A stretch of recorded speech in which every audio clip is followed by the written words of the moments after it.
Mesdames et messieurs, bonsoir et bienvenue à notre édition de direct pour ce mardi 21 septembre 2021. Le 21 septembre donc marque aujourd'hui malheureusement le décès du maréchal Hissène Tantawi, ce défunt qui a été éteint ce matin à l'aube plutôt au Caire et à l'âge de 85 ans. Et de suite, bien sûr, la présidence égyptienne a décidé d'annoncer le deuil national d'une durée de 3 jours. Et comme vous l'avez suivi, chers téléspectateurs, ce deuil national a donc été entamé après les funérailles qui ont été présidées par le chef de l'État Abdel Fattah al-Sisi, ainsi que des hauts responsables et des hauts commandants des forces armées et bien sûr également plusieurs personnes, bien sûr, à part la direction égyptienne et le commandant général des forces armées et bien sûr le Conseil des ministres qui ont déploré la mort du défunt Mohamed Hissène Tantawi aujourd'hui. Et pour parler en détail donc du parcours et de la vie et de ce héros, le maréchal Hissène Tantawi, que son âme reste en paix également, nous aurions le plaisir d'avoir dans quelques instants avec nous le général Nabil Aboul Naga, qui va nous parler de son parcours. Et je pense que nous avons en ligne le général Nabil Aboul Naga qui va nous parler en langue arabe et je vous traduirai de suite bien sûr toutes les déclarations concernant le parcours du maréchal Mohamed Hissène Tantawi décédé ce matin au Caire. مساء الخير يا فندم. مساء النور حضرتك. اهلا وسهلا. سيادة اللواء، طبعا مصر تنعي كلها وفاة المشير حسين طنطاوي اليوم، وشهدت جنازة المشير طنطاوي طبعا حضور عدد كبير مع السيد رئيس الجمهورية. والمشير حسين طنطاوي اسم ليس كأي اسم في جمهورية مصر العربية. سيادتك تدينا نبذة عن حياة سيادة المشير محمد حسين طنطاوي رحمة الله عليه. البقاء والدوام لله وإنا لله وإنا إليه راجعون. كلمات الرثاء بتعجز عن وصف هذا المقاتل الجسور البطل سيادة المشير محمد حسين طنطاوي، قائدي ومعلمي وأستاذي. أنا خدمت تحت قيادته من العام 1965 وهو برتبة نقيب. كان في الكلية الحربية معلم وكنت أنا مساعد طالب، فكان لي احتكاك مباشر به لمدة 2 في الكلية ليل مع نهار. لمست منه من أيامها وهو نقيب الرجولة والشجاعة والانضباط ودماسة الخلق والتضحية من أجل الوطن، كل الصفات النبيلة وجدتها في هذا المقاتل. Donc, chers téléspectateurs, monsieur le général Nabil Aboul Naga a commencé donc par décrire qu'il ne trouvait plus de mots à décrire des mots suffisants à décrire la mort du maréchal Hissène Tantawi décédé ce matin. Le général Nabil Aboul Naga a affirmé qu'il avait travaillé sous le commandement du maréchal Hissène Tantawi depuis des années. C'est le maréchal Hissène Tantawi qui a pu prouver à monsieur le général Nabil Aboul Naga et lui apprendre le vrai sens de la sagesse, le courage, l'engagement et ce que signifie le sacrifice pour la patrie. اتفضل يا سيادة اللواء. بعد كده حصلت حرب العاشر من رمضان 73. هو كان قائد الكتيبة 16 مشاة في منطقة الدفرسوار اللي حدث فيها الثغرة، وقاتل بشراسة في معركة المزرعة الصينية، وحدثت خسائر جسيمة في الكتيبة نتيجة القصف المركز من الولاية 51 أمريكية دويلة الصهاينة بمعاونة الأمريكان. حدثت خسائر جسيمة في الكتيبة، ورجع بالباقي من كتيبته أسدا مجريحا إنما يحمل راية النصر بعد ذلك. Monsieur le général Nabil Aboul Naga affirme que le maréchal Hissène Tantawi avait donc dirigé une des sections pendant la guerre du 10 octobre. Il a affirmé que c'était une bataille qui a été donc faite et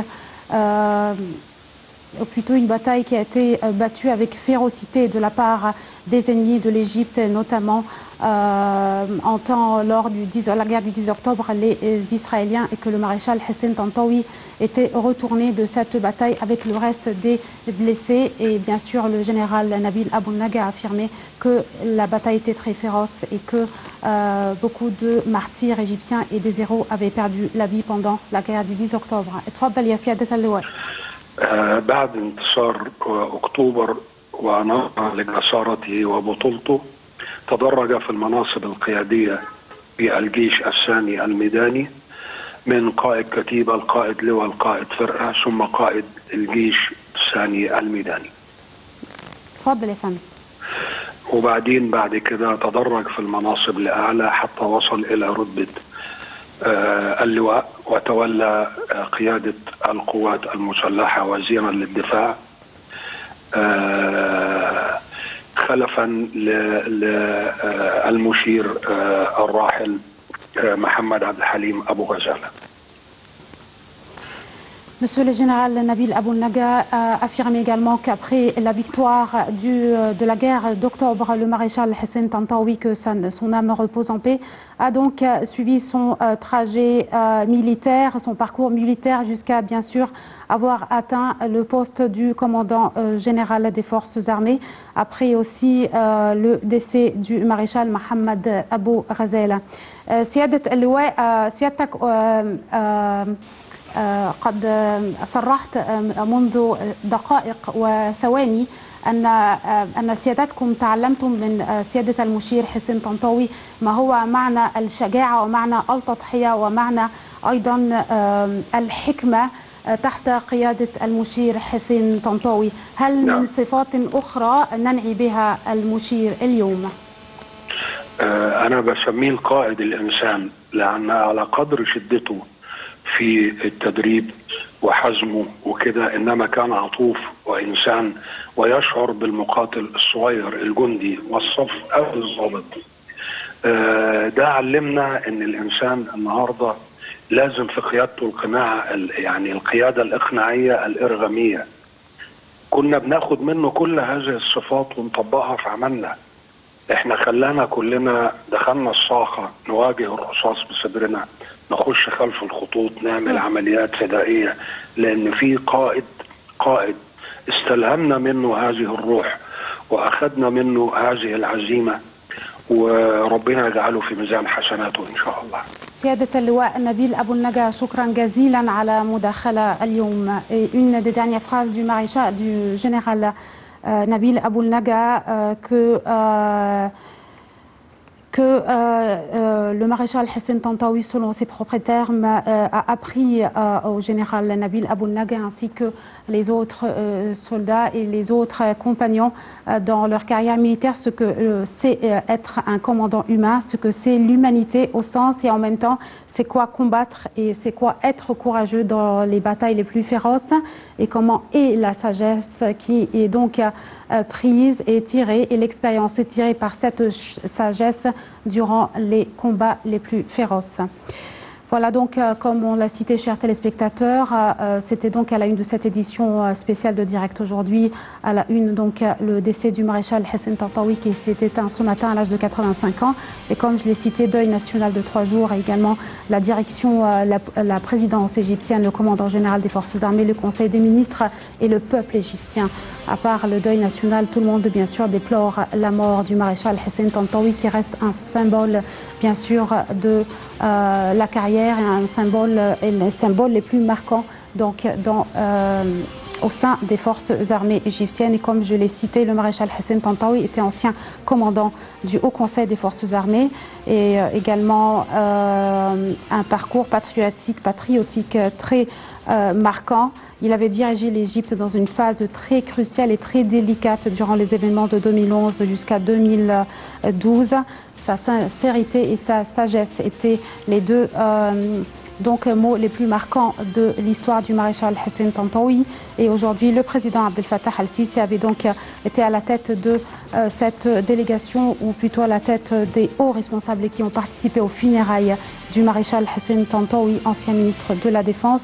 Et les cérémonies ont eu lieu, des funérailles ont eu lieu donc à la mosquée d'Al-Mouchir au Caire. L'artillerie avait tiré 21 coups de canon en signe d'hommage et d'honneur aux défunts. Que son âme reste en paix.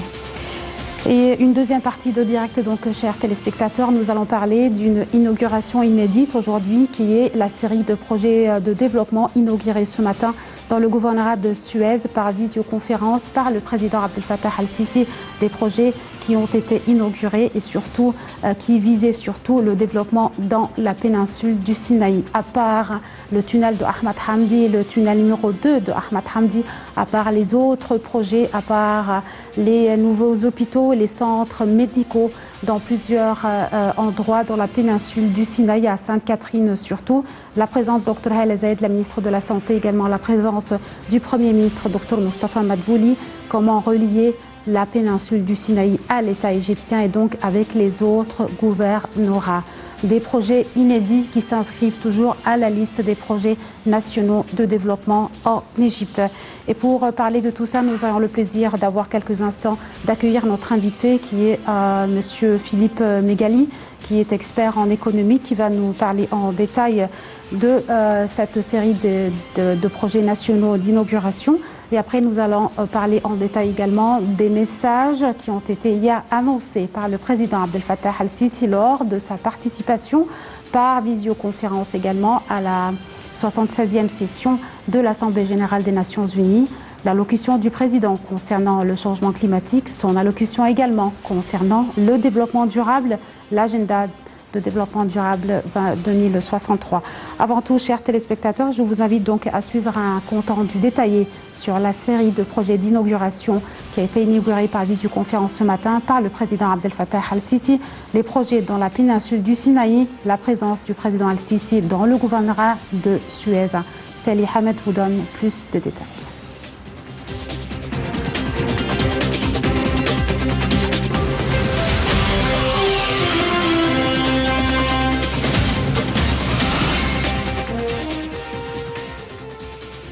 Le président Abdel Fattah al-Sisi a assisté par visioconférence ce mardi à l'inauguration de certains projets nationaux à la péninsule du Sinaï et au Suez, en présence du Premier ministre Moustapha Madbouli et plusieurs hauts responsables de l'État. Le chef de l'État a tout d'abord annoncé un deuil officiel et national pour la mort du maréchal Mohamed Hossein Tantaoui. Le président al-Sisi a déclaré le nom du maréchal Hossein Tantaoui sur la base militaire de High Step. Un film documentaire a été présenté intitulé « Une nouvelle traverse ». Le film a passé en revue les réalisations des développements réalisés au sein de l'État égyptien et les projets nationaux pour développer la péninsule du Sinaï, tels que le tunnel Martyr Ahmad Hamdi II et d'autres. Un système de tunnels qui relie complètement l'État égyptien au Sinaï, en commençant par la planification de leur construction et la manière de relier le Sinaï au reste des gouvernorats. La ministre de la Santé et de la Population Hala Zaïd a prononcé une allocution lors de laquelle elle a félicité le président al-Sisi et le peuple égyptien pour avoir lancé la stratégie nationale des droits de l'homme. Le président al-Sisi avait souligné que la santé est un droit humain. Madame Zaïd a expliqué que malgré la pandémie du coronavirus, des efforts ont été déployés pour maintenir les taux de développement, pour préserver l'économie. Le système de santé a géré la crise en parallèle avec le maintien des travaux sur de grands projets de santé tels que le système d'assurance maladie. Elle a souligné que le fonctionnement expérimental du système d'assurance maladie sera effectué dans le gouvernorat de Suez d'ici la fin de cette année, ajoutant qu'avec l'achèvement de la deuxième phase de l'assurance maladie, nous allons atteindre une couverture sanitaire pour une moyenne de 30% de la population.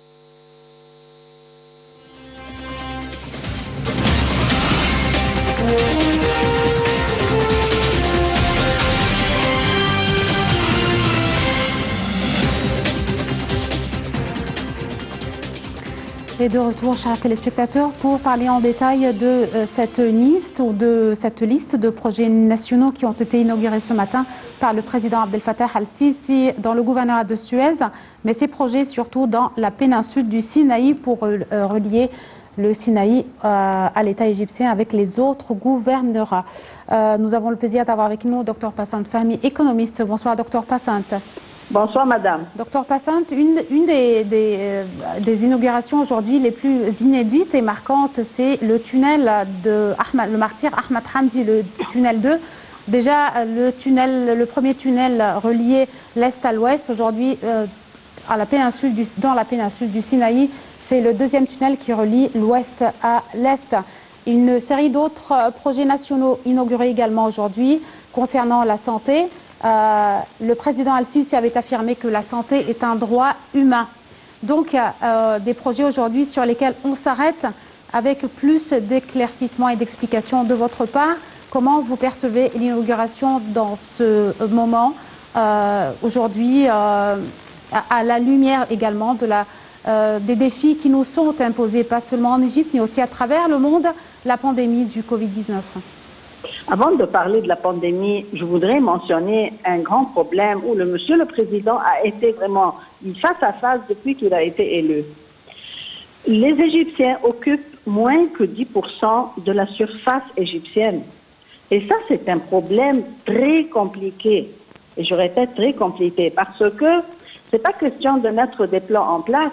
Nous devons avoir une infrastructure très sophistiquée pour atteindre à 30% de la surface.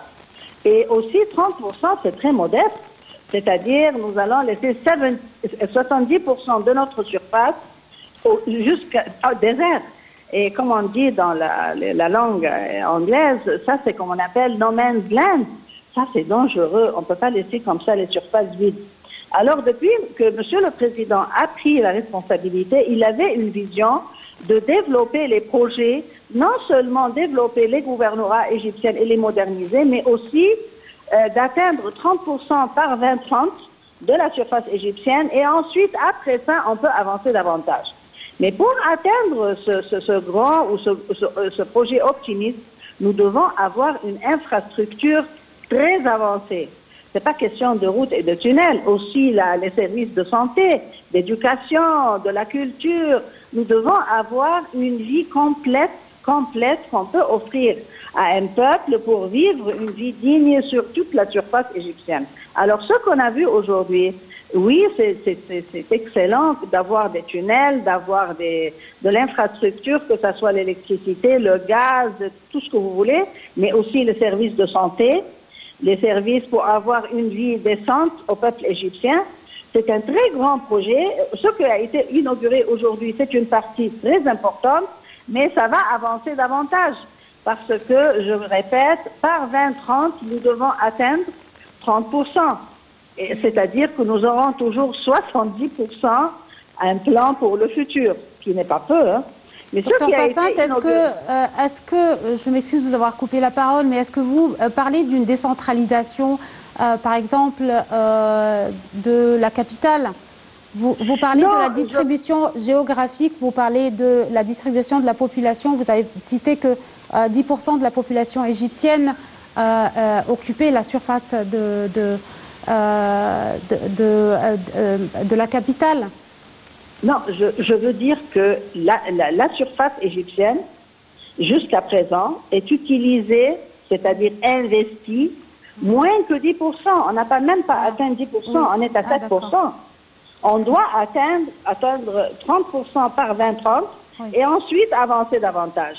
Ça, c'est un grand problème et un très grand projet, mais ça commence toujours par l'infrastructure qu'on a vue aujourd'hui, et y compris aussi services de santé, d'éducation, de nouvelles villes, une vie décente pour le peuple, parce qu'on ne va pas demander au peuple égyptien d'aller vivre dans le désert. Deuxièmement, ce désert-là est plein de ressources. Je répète, nous sommes un pays très riche en ressources. Et pour développer les ressources, nous avons besoin d'infrastructures qu'on a vues aujourd'hui. Oui, docteur Passante, mais l'infrastructure, une forte infrastructure est toujours liée par un fort réseau routier. Nous assistons également à ce projet national du réseau routier en Égypte aujourd'hui. Lors de l'inauguration, le président Abdel Fattah Al-Sisi était à l'écoute de monsieur le général Ehab Al-Faur, qui est le chef de l'ingénierie des forces armées, et qui a parlé aujourd'hui qu'on avait déjà atteint et achevé plus de 7000 km de routes, d'axes routiers. Et également, on arrive à presque 10 ou 12, donc à 12 000 km de projets de nouvelles routes et des autoroutes également, qui accompagnent donc ces projets de développement, non seulement pour le Sinaï, mais pour la République, non seulement pour relier le Sinaï, la péninsule, aux autres gouvernorats de l'Égypte? Voilà, pour développer une surface comme l'Égypte, nous avons besoin de réseaux routiers, nous avons besoin des tunnels, nous avons besoin aussi des trains, nous avons besoin de beaucoup de choses. Le pays a été négligé pour plus que 60 ans, des décades. Et maintenant, on est en train, comme on en voit chaque jour de nouveaux projets, c'est très bien, on avance, mais je répète, c'est une très grande surface, on a besoin de travailler davantage. Mais ce qui est très positif, c'est que tous ces projets-là sont faits par des ingénieurs, des employés égyptiens. Ils sont aussi financés par la devise égyptienne, c'est-à-dire les égyptiennes. Alors ça tourne dans le pays et ça crée une économie qui se développe chaque minute. Et ça, c'est un point très positif en ce qui concerne le développement qu'on voit chaque jour. C'est-à-dire que ces projets-là, non seulement sont des projets qui développent la surface de l'Égypte, mais aussi la vie des Égyptiens. Ça diminue le niveau de chômage, ça diminue le niveau d'inflation, le niveau du déficit du budget, etc.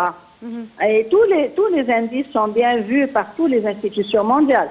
Alors, ce qui a été vu ce matin-là, c'est un très grand effort, mais ça va continuer, Inch'Allah. Oui. Docteur Passant, une dernière question qui vous est posée également. Aujourd'hui, Dr Hala Zeid, la ministre de la Santé, a également fait la lumière lors de sa présentation sur le système d'assurance maladie, avait affirmé qu'elle entamerait, que le ministère entamerait la deuxième phase du système d'assurance maladie pour atteindre déjà 30% de la population égyptienne. Vous savez que les dossiers de la santé et de l'éducation sont en Égypte l'un des principaux dossiers les plus cruciaux, également qui sont à la tête des priorités de la direction politique en Égypte. Un système d'assurance maladie à 30% pour une deuxième phase de ce système. Comment vous l'évaluez avec cette série d'inauguration aujourd'hui dans la péninsule du Sinaï? On ne peut pas avoir un développement, un nouveau pays sans un peuple qui vraiment profite d'une bonne santé, bonne éducation, vie décente. Alors oui, les services de santé sont très importants, aussi l'éducation, la vie décente. Mais je dis 30%, oui, c'est acceptable, mais Inch'Allah, ça va avancer davantage pour couvrir tout le monde, parce que nous sommes 120 millions. 120 millions, et on peut ajouter aussi 20 millions qui viennent de la région, c'est-à-dire des pays arabes et des pays africains. Ça, c'est un très grand nombre. Mais Inch'Allah, 30 millions, c'est un grand pas, mais ça doit avancer davantage pour couvrir tous les Égyptiens et même plus tard les expatriés qui viennent travailler ici. D'accord. Docteur Passant Fahmi, vous êtes économiste. Merci de votre intervention avec nous ce soir. Et en troisième partie de Direct Chers téléspectateurs, je vais m'arrêter sur les derniers discours hier du chef de l'État Abdel Fattah al-Sisi, ces discours en marge de sa participation par visioconférence à la 76e session de l'Assemblée générale des Nations Unies. Hier, parmi les discours du président Abdel Fattah al-Sisi, son intervention concernant sur la réunion des objectifs du développement durable pour l'agenda 2063, cette intervention ou cette allocution durant laquelle le président Abdel Fattah al-Sisi avait parlé des efforts pour réaliser le développement, notamment le développement durable. Il a affirmé que la réalisation des objectifs de développement durable, l'ODD, devient de plus important aujourd'hui que jamais, surtout à la lumière des défis mondiaux très difficiles auxquels s'est ajouté le déclenchement de la pandémie du Covid-19, dont les répercussions sont sans précédent et ont affecté tous les pays du monde. Je vous laisse avec Salih Ahmed et on revient avec plus de détails, une lecture de l'allocution du chef de l'État Abdel Fattah al-Sisi sur les ODD, les objectifs de développement durable, et sa participation par visioconférence ou son allocution hier en marge de la 76e session de l'Assemblée générale des Nations unies.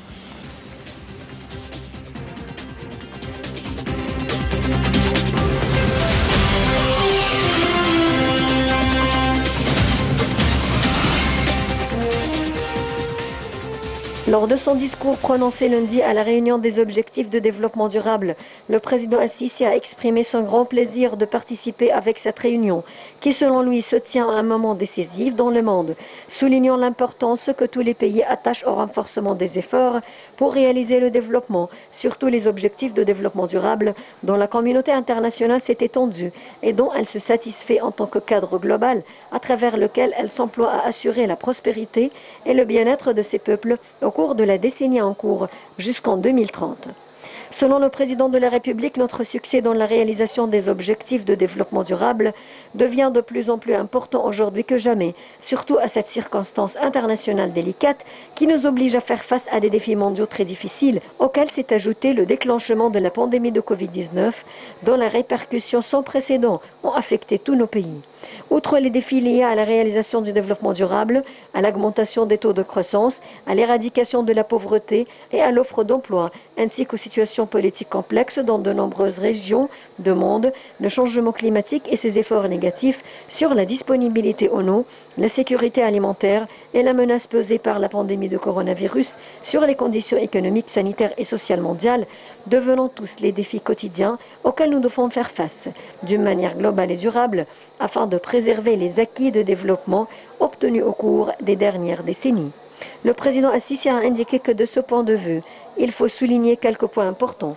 Les événements que le monde a vécus au cours des 2 dernières années ont prouvé qu'il était nécessaire d'aborder l'agenda du développement durable 2030 et ses objectifs selon une perspective globale qui prend en compte l'intersection entre les différents domaines économiques et sociaux, cherchant à tirer le meilleur parti des opportunités de coopération offertes par cet agenda, comme les chances de la coopération internationale pour financer le développement, que ce soit dans le cadre multilatéral ou au niveau des relations bilatérales avec les partenaires au développement parmi les pays, les institutions financières et les banques internationales, en tenant compte de priorités des pays et en préservant l'appropriation nationale de leurs politiques et programmes de développement. Partant de cette importance, l'Égypte a tenu sitôt à localiser les objectifs de développement durable et à les intégrer dans ses politiques et programmes de développement à tous les niveaux.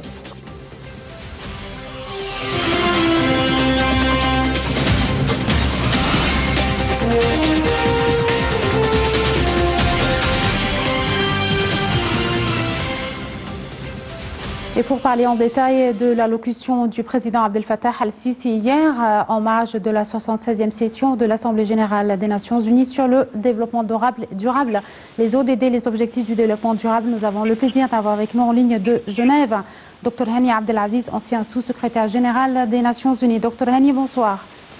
Bonsoir, madame. Dr Hani, hier, le président Abdel Fattah Al-Sisi avait affirmé lors de son allocution que la coopération internationale pour financer le développement était donc indispensable, était nécessaire. Comment vous avez perçu cette déclaration et l'allocution du président concernant la coopération internationale entre les différentes parties concernées pour mettre en œuvre les objectifs de développement durable?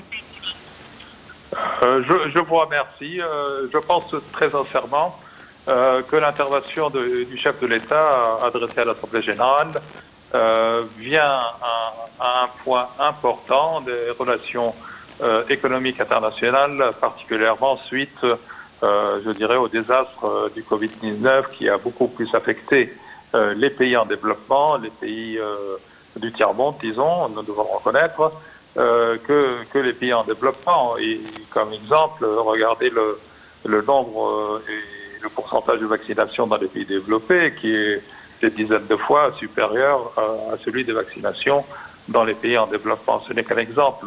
Les économies du continent africain, auxquelles nous appartenons en particulier, ont beaucoup plus souffert que d'autres économies, étant exportateurs essentiels de matières premières. Avec le ralentissement de l'industrie mondiale durant le Covid-19, bien sûr, ces économies ont souffert. L'Égypte et le président Al-Sisi lui-même a défendu ses causes, les causes africaines, largement devant des forums internationaux à Paris durant une dernière visite qu'il a fait il y a quelques mois, afin de voir les mécanismes effectifs pour améliorer le fardeau de la dette africaine pour s'adapter à de nouvelles conditions. Donc l'intervention qui vient d'être faite à l'Assemblée générale des Nations Unies vient à point et dans la même perspective précédente de la stratégie égyptienne de parler au nom du continent africain tant que possible, en accord et en coordination avec les autres pays frères de l'Afrique, oui, afin de faire face à cette situation dramatique qui se perpétue et qui en fait n'est qu'un affaiblissement des économies africaines par des sociétés multinationales un peu partout dans le monde. Si je m'arrête sur l'Égypte, Dr Hani, hier le président Al-Sisi a surtout fait la lumière en mettant en exergue que l'Égypte avait localisé ses objectifs de développement. Elle les a mis en œuvre, ces objectifs, dans ses programmes de réformes politiques, économiques et sociaux. Quand on regarde un exemple comme l'Égypte, aussi frappée par la pandémie mondiale du Covid-19, aussi bien que les autres pays, comment vous percevez donc la performance de cette mise en œuvre des programmes de réformes politiques, économiques et sociales? Bien, sans être un expert en économie internationale ou même nationale, je pense que l'Égypte s'en sort pas mal du tout, avec un taux de croissance de un peu plus que 2%, qui est le plus haut taux de croissance dans la région du Moyen-Orient, et peut-être même au niveau mondial, un des plus hauts en tous les cas. Donc l'Égypte a pu, avec difficulté c'est vrai, mais avec des politiques économiques rationnelles, logiques, de surmonter jusqu'à aujourd'hui les effets négatifs de la pandémie. Cela a été reconnu, je ne fais que répéter ce que le Fonds monétaire international, ce que la Banque mondiale, ce que des institutions économiques privées ont déclaré à plusieurs reprises. On s'attend pour cette année à un taux de croissance économique en Égypte de plus de 100%, 5,2 ou 5,8% même. Mais cela, bien sûr, a un prix social que la population la plus démunie, la plus vulnérable ressent. On doit le reconnaître. Et l'État fait tout ce qui est dans son pouvoir, dans ses capacités pour alléger les répercussions économiques de ces réformes qui sont dues, je dois le reconnaître, depuis au moins une quarantaine d'années. Oui. Si ces mesures, ces réformes ont été prises il y a une quarantaine d'années au moins, de manière graduelle, l'effet sur les populations les plus démunies n'aurait pas été aussi dramatique qu'il ne l'est aujourd'hui. Donc nous espérons que la population bientôt recevra et verra des améliorations réelles sur son économie, la classe moyenne, et la classe la plus vulnérable, bien entendu. D'accord. Dr Hani, une dernière question. L'Égypte a ardemment défendu donc, le continent africain et son droit au développement. Aujourd'hui également, on s'arrête sur le rôle des pays développés. Comment vous voyez, comment vous analysez, comment vous lisez les efforts ou la participation des pays développés pour le développement du continent africain? Comment se fait la coopération entre ces pays? J'ai une opinion très privée et très particulière à ce sujet. Personne ne viendra développer nos pays que si nous les développons nous-mêmes d'abord. C'est-à-dire tous les pays du tiers-monde, les pays en développement qui auront pu se développer, je cite par exemple Singapour, l'Indonésie en grande partie, la Malaisie de manière excellente, et beaucoup d'autres pays l'ont fait eux-mêmes. L'Inde, qui a une quarantaine, cinquantaine d'années, était au bas de l'échelle, et l'Inde d'aujourd'hui, un pays tout à fait différent, tout de même, très agressif sur le plan économique. La Chine, c'était la même chose. 40-50 ans, la Chine était un pays beaucoup plus pauvre que beaucoup de pays africains. Donc, il faut toujours commencer par soi-même, par adopter les politiques qui sont nécessaires. Et les politiques, je ne parle pas simplement de politique économique, mais je parle des politiques en matière de développement, en matière de politique elle-même, dans tous les domaines pour se consacrer au développement. Moi, je ne crois pas du tout que les pays développés viendront assister à créer des pôles de concurrence économique ou industrielle pour les pays développés. Les pays du tiers-monde, les pays en développement sont des marchés, essentiellement des marchés. Hein? Et donc, il faut nous prendre en main nous-mêmes en coordonnant nos politiques avec les autres pays africains, les autres pays de la région, les autres pays du tiers-monde pour avancer ensemble. Là, nous aurons le respect des pays développés et là, nous aurons peut-être une meilleure place au soleil. D'accord. Dr Hani Abdelaziz, vous êtes ancien sous-secrétaire général des Nations Unies. Merci beaucoup de votre intervention de Genève ce soir avec nous. Et un dernier compte rendu, chers téléspectateurs, qui concerne l'allocution du président Abdel Fattah al-Sisi hier, toujours en marge de la 76e session de l'Assemblée générale des Nations Unies, cette fois-ci concernant le changement climatique. La participation du président al-Sisi à cette importante réunion s'inscrit dans le cadre du début d'une nouvelle phase du domaine de l'action climatique internationale, alors que le changement climatique et ses répercussions négatives sont devenus une menace pour toute l'humanité. Un compte rendu de Salih Ahmed, on revient avec plus de détails concernant une lecture de l'allocution du président al-Sisi.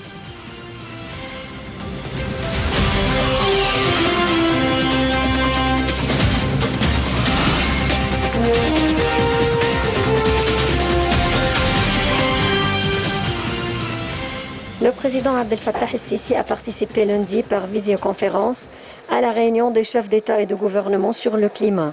Ceci en marge de la 76e session de l'Assemblée générale des Nations Unies, présidée par le secrétaire général des Nations Unies, Antonio Guterres. Au cours de la réunion, le président el-Sisi a souligné l'importance de la responsabilité des pays développés dans la réduction des émissions, dans la mise en œuvre de leurs engagements internationaux, dans le cadre de l'accord de Paris et de la Convention cadre sur les changements climatiques, surtout avec les incendies des forêts à grande échelle, observés récemment dans diverses régions du monde, ce qui prouve que le changement climatique est devenu une réalité terrifiante qui nécessite une action immédiate pour y faire face.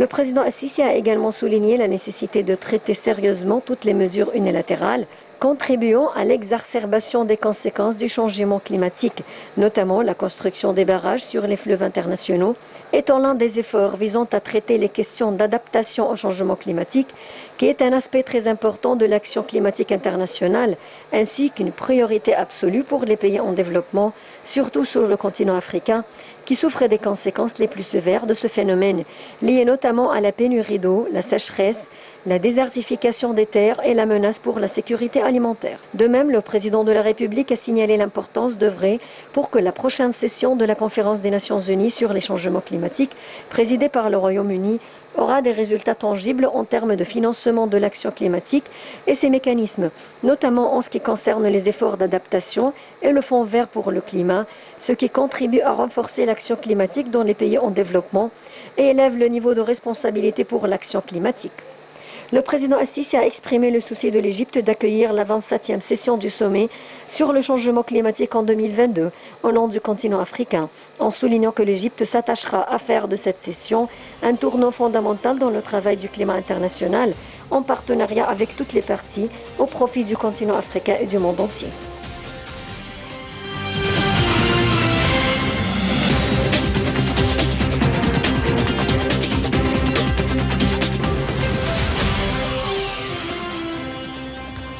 Donc le changement climatique, une menace pour toute l'humanité selon les termes du président Abdel Fattah al-Sisi. Un retour à une lecture de l'allocution du président al-Sisi hier concernant le changement climatique. Nous avons le plaisir d'avoir avec nous en ligne Dr Sherihan Al-Qammesh, chercheuse en relations en sciences politiques. Dr Sherihan, bonsoir.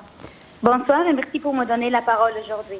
Dr Sherihan, hier, lors de son allocution, le président Abdel Fattah al-Sisi a premièrement demandé aux pays développés d'assumer leurs responsabilités dans la réduction des émissions de gaz à effet de serre et bien sûr d'être à la hauteur des engagements internationaux dans le cadre du traité de Paris, bien sûr, sur le climat, l'accord de Paris également, la convention cadre concernant le changement climatique.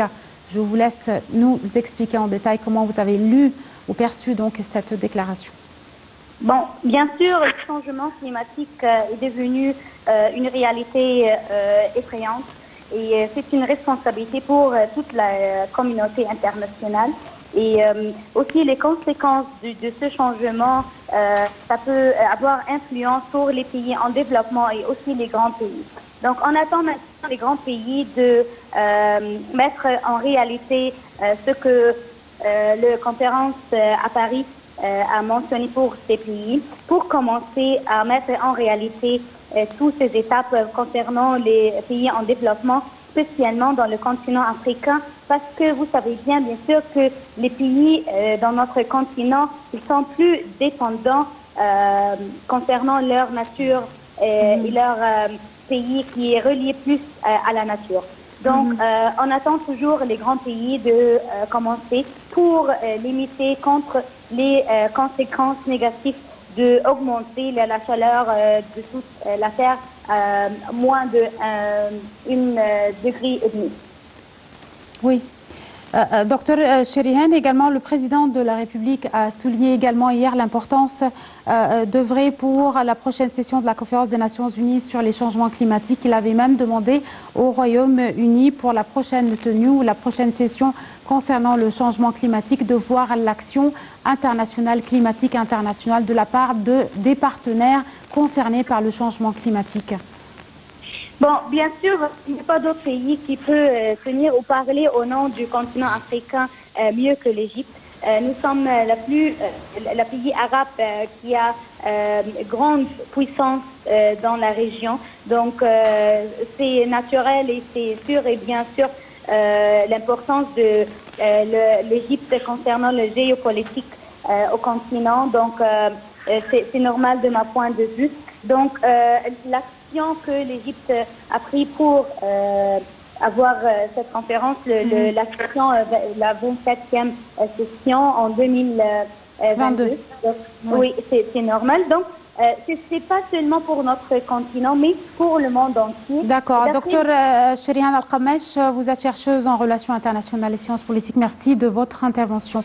C'est donc la fin de cette édition de Direct. Merci de nous avoir suivis encore une fois. On déplore en Égypte et la présidence, la direction politique et le peuple égyptien la mort du maréchal Hissène Tantaoui qui s'est éteint ce matin à l'âge de 85 ans. Les sincères condoléances pour le peuple égyptien. Merci à tous de nous avoir suivis. On vous donne rendez-vous demain avec une nouvelle équipe. Très bonne fin de soirée à tous et au revoir.